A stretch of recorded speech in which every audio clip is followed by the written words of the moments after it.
Hello, team, and welcome to episode 41. You are how you eat. You may have heard that we are what we eat, and that is true, but we are also how we eat. And I really do think that sharing a meal and eating in general might be the most liked human experience of all. There are people who do not like to travel. My aunt, if she does not need to leave her house, she likes to sew. And if she doesn't need to leave ever, she is happy.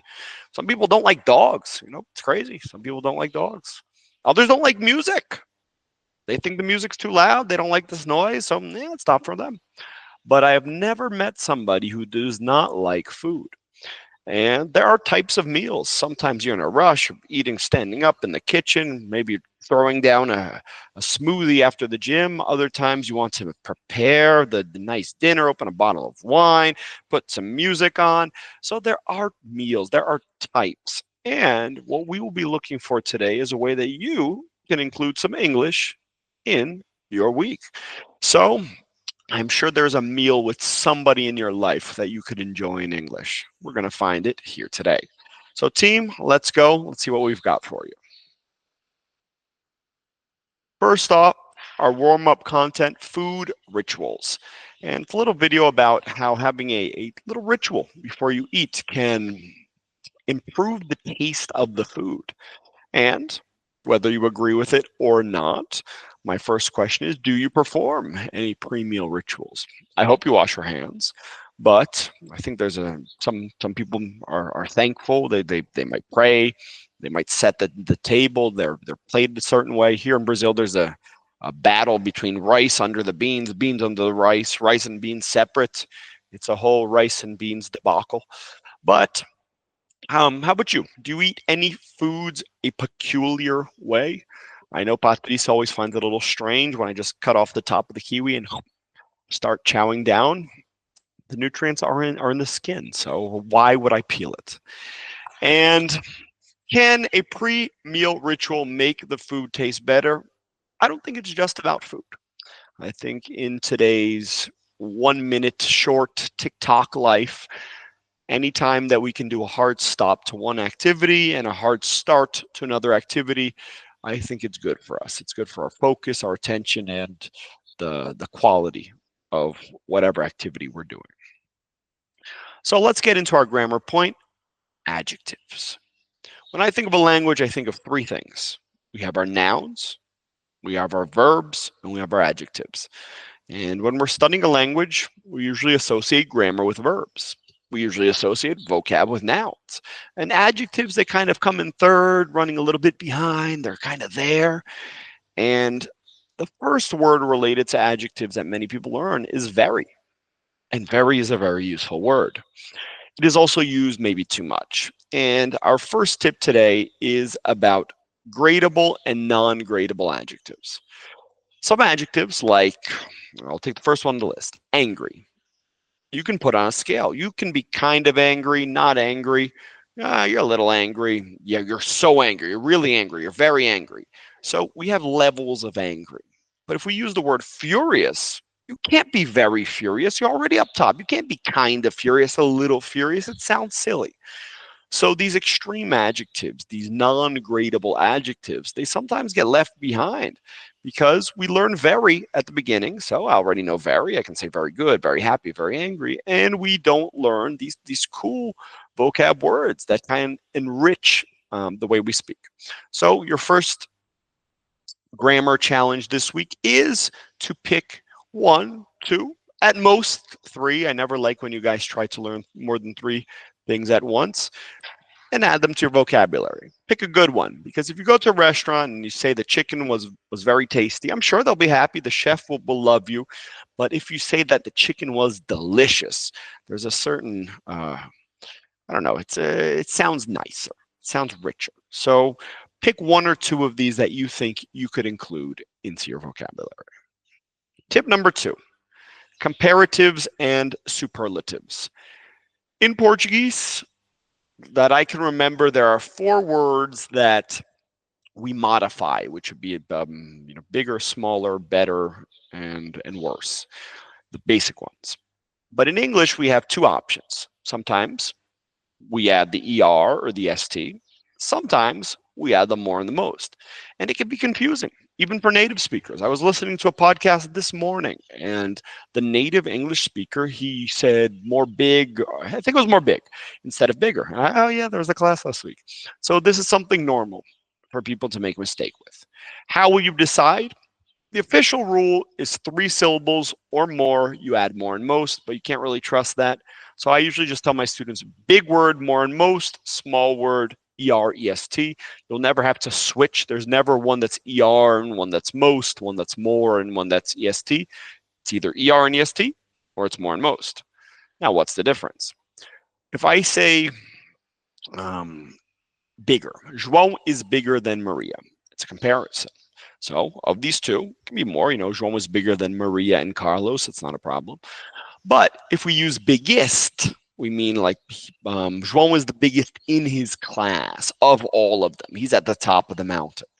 So we have this slight difference between the two of them, and the key word for each with the comparative is than, bigger than, smaller than, funnier than, more beautiful than, more intelligent than. And with the ST, it's going to be the biggest, the most amazing, spectacular show on the planet. So the with the superlatives, than after the comparatives. All right. And I'm actually going to go into one quick tip. This next topic, ing and ed, they will all be in the more and most family. I think it's because we don't add 2 suffixes. So if I see bored, annoying, confusing, it'll always be more and most if it's a comparative or a superlative.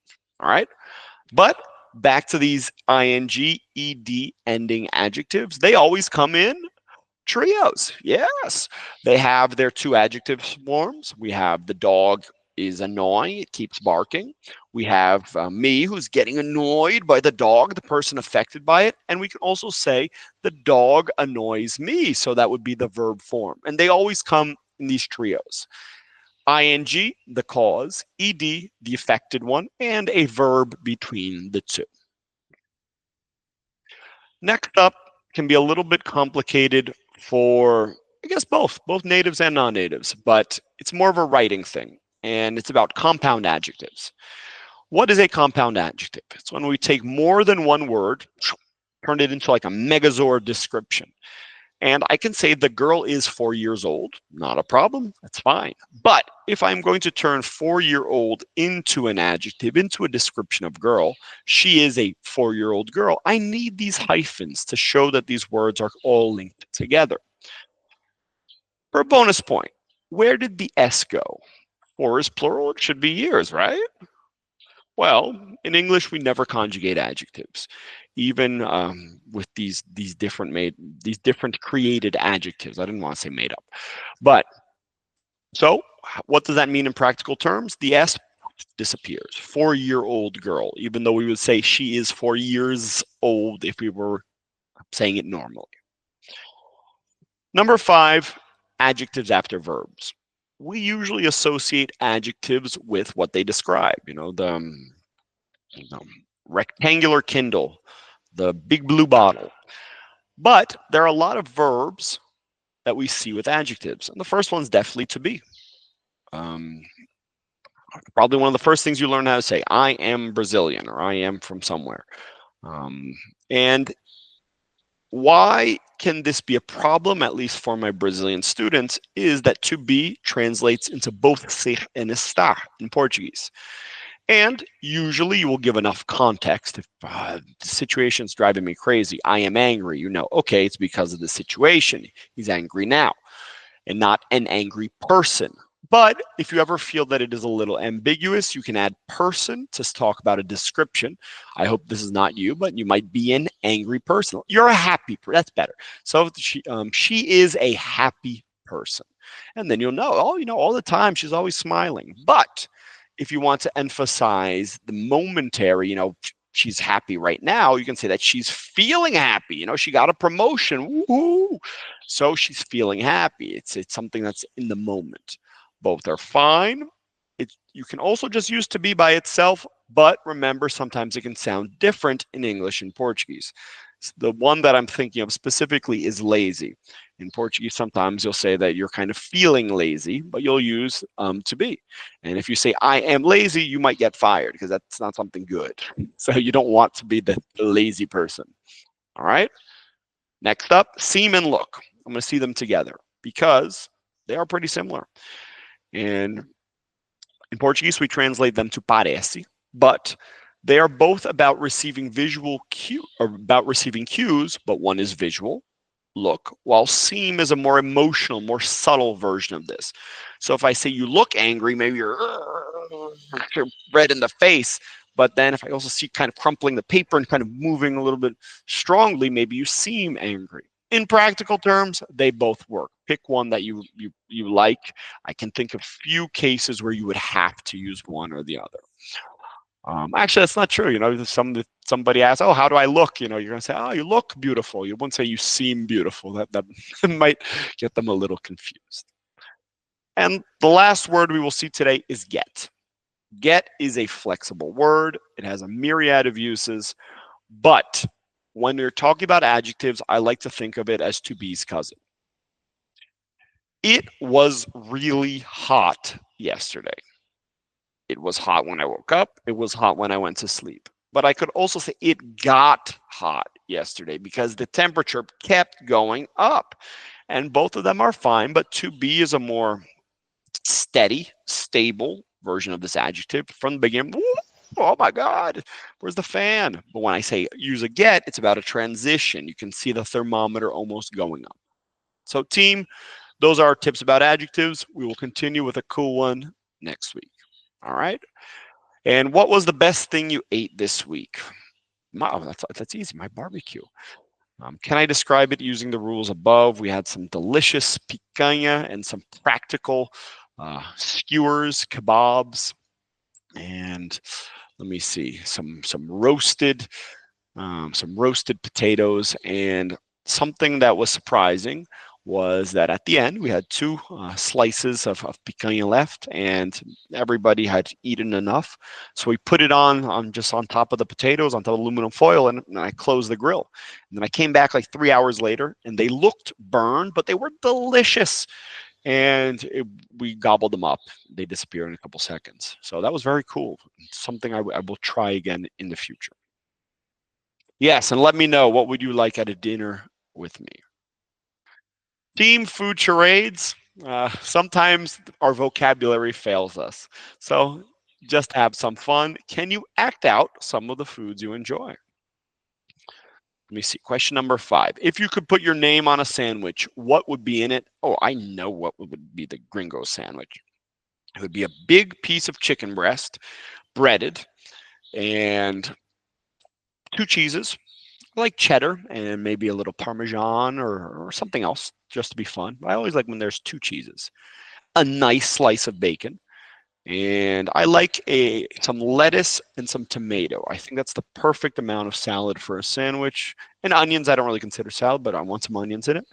And I like when there's one little pickle in there, just one bite of pickle as well. And for the sauce, maybe some ranch sauce if it's available, if not some mayo. And of course, some spice, something spicy, some hot sauce, or I want something make him go. Woo! So I do like some spicy food. So some Frank's hot sauce, that's my pick. All right, some Frank's hot sauce with some ranch, that's the perfect combo. How about you? What would your sandwich be? Our talking point, enjoying meals, how meals are different. In the morning, breakfast, I think it's an important meal, but it's more about the nutrients for me. So I actually enjoy the preparation of breakfast more than maybe the food itself. I like to listen to a podcast, and my breakfast is usually the same, 5 eggs with something. So it's there's a limited amount of ways I can make that. People who I usually eat with, Patricia, Lise, and soon Liam. That's my food team. But Vinicius, we usually make something towards the end of the week, Thursday or Friday, with a beer. Let me see, who else? My family here in Lagoa Santa when I'm here, my friends when we're here in Lagoa Santa. So lots of good people to eat with. And peculiarities about your eating schedule. I don't know. I guess I think I eat a lot of protein for the average person. That might be mine, but nothing about the schedule. How I set my plate doesn't really bother me. I'm not a visual eater. I think I'm a more. I think I go by smell.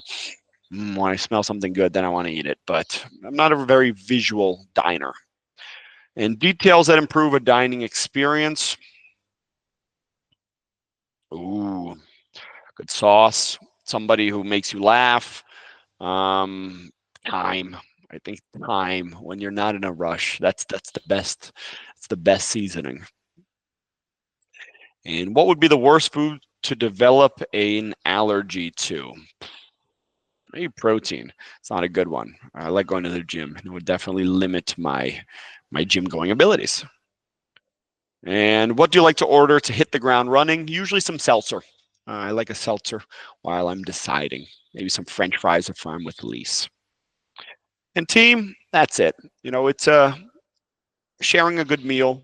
Like I said, when we have some time, it's one of the most traditional human experiences we have. And it's usually a moment, it should be a moment where you are enjoying yourself, where you're feeling good. And I hope you're going to include some English in your meal. And even if you start for a little bit and then you're like, oh, no, I'm good. All right. Vou falar em português resto. That's fine. Get that habit of starting, whether it's a question or two. Uh, I like to say that have one beer of English if that's your thing, but start in English, and later on it's okay if you don't continue. But I think if you develop this habit where you associate something that's enjoyable with something that you want to improve, that's where I would bet my money on seeing the growth. All right, team. So team, I'm going to leave you with some excellent recipes. Mr. Arnaldo with some doce de leche on the wooden stove. We have mother-in-law's eye. I did not know the name of this, but I have eaten it before at kids' parties and weddings.